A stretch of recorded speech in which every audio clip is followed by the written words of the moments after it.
There's a lot of debate about what is perfect running form. And the truth is your natural stride is pretty good, but there are a few changes you can make to keep you injury-free and run a little faster. I'm Amanda from Run to the Finish, and today I'm gonna take you through some easy to implement running form changes that every runner can benefit from. And you can remember them with the acronym STARS. We're gonna start with your shoulders because that's where it all goes wrong for a lot of runners. You sit at your computer all day, which leads to a natural posture of rounded shoulders. And the same thing starts to happen when you're running and you get fatigued. The result? You're closing off your airways, which leads to our second piece. As soon as you pull those shoulders back, you also want to think about standing up tall.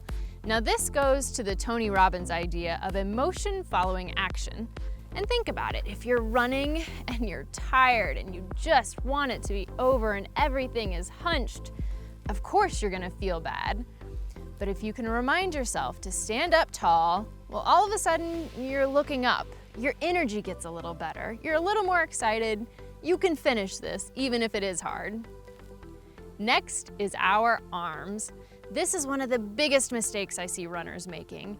When your arms cross the midline of your body, it actually tweaks your entire lower body. So all of a sudden you start getting hip pain and knee pain because your whole body is twisting with every movement. Instead, your arms are moving only forward and back. And while you might see track stars with big movements in their arms, that's because they're trying to propel themselves super fast. You are trying to conserve energy. So it's close to your body, forward and back, little movements. The next piece is staying relaxed. So one of the imagery we think of is holding a butterfly or a potato chip with your hands.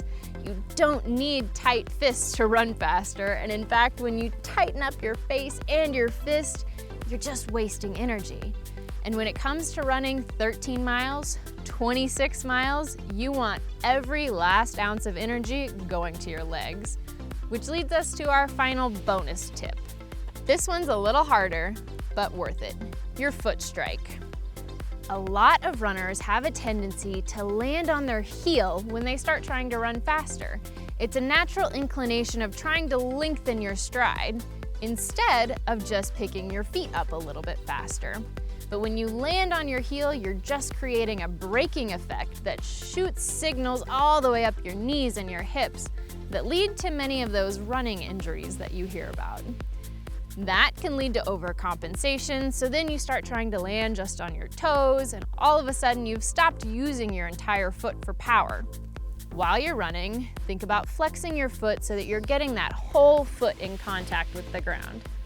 It's not to say that your heel might not strike a little sooner, but it's gonna strike right under your body.